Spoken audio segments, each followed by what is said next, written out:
Hello ma'am मुझे अनौब problem थेमीरमगनी फेसबुक अखोगी हजिक हांबगा सीजन एक्सपायर है गुम्बा अखोगी पॉपअप थेंगनरमगनी अदो मथोंता मतलब कि लॉगिन तौरमबदगी मथोंता लॉगआउट होइदना लेरंबा लॉगिन तौरगा सीजन एक्सपायर इरंबा अदुगुम्बा प्रॉब्लम उबा फंगिरमगनी हजिक फेसबुक से अनौब कनोनी ओइसे अदुना अहम उबद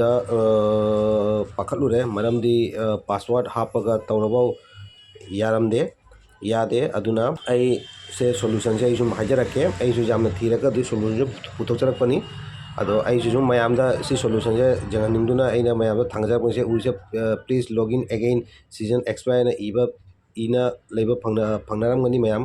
फेसबुक अदो असिगी सोल्यूशन है कैसुमते सूम हाइजरके मैमदा पुदी कोक सारूरे करीनो तौरीसे हाइदुना अदो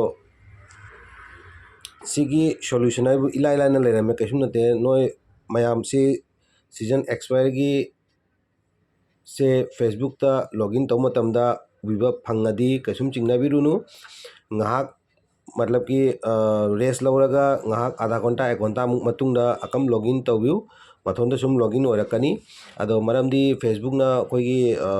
मोगी सिस्टम अपडेट तौब खोटपगी रीजन होइदुना से लॉग आउट तौबनी दुगै मरमदी लॉग आउट दुगी सुनते दुगीदी मोय फेसबुक ना हाइबदी अखोगी अखोइना मोबाइल दा लॉगिन तौना थमगा ना लॉग आउट सु तौदे सुम लॉगिन तौ थम्बगी मरम होइदुना सिक्योरिटी पर्पस की मरम होइदुना लॉग आउट तौहलगा अकम नौना पासवर्ड हापगा लॉगिन तौहनबगी मथोंदा मसा मथोंदा सुम लॉगिन होरकनी अदुगा नेटसु दुमाना मसा मथोंदा लॉगिन होइद्रगना सुमाइना तौबी ताबा हौजिकी अखोगी प्ले स्टोर चंगबिरो प्ले स्टोर थिबिरो सुमाइना प्ले स्टोर चंगगा फेसबुक हाइना सर्च तौबिरो फेसबुक है सर्च तौर फेसबुक कहीं अपडेट लेरब तारबदी अपडेट तौबीरो अपडेट ले अपडेट तौदे अपडेट तौबीरो अपडेट तौ लोरगा बैक लागा जेंगो हांगब्रा है हांगदी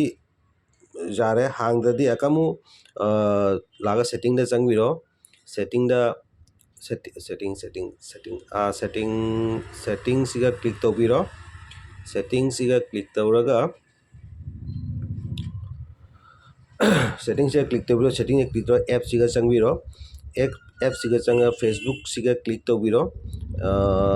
फेसबुक से ममांग लेमदगना मखादा स्क्रॉल तौर जेंगु फेसबुक लेमोनी फेसबुक लेरगा पुतरगा जे स्टोरेज एंड कैच सिगा क्लिक तौरगा क्लियर स्टोरेज क्लियर कैच असे डिलीट तौबीरो डिलीट तौरदी अकम सुम यारनी कैसुम डिलीट तौबे मथौ तागिद्रे मसा मतंदा सुम लॉगिन होरे अदुनी फेसबुक सुमाइना पॉपअप लादी सुमाइना सीजन एक्सपायर की प्रॉब्लम लाको तादी कैसुम चिंगनाबिगनु कैसुम मते से फेसबुक मसा मतंदा सुम लॉगिन होजरकनी थैंक यू।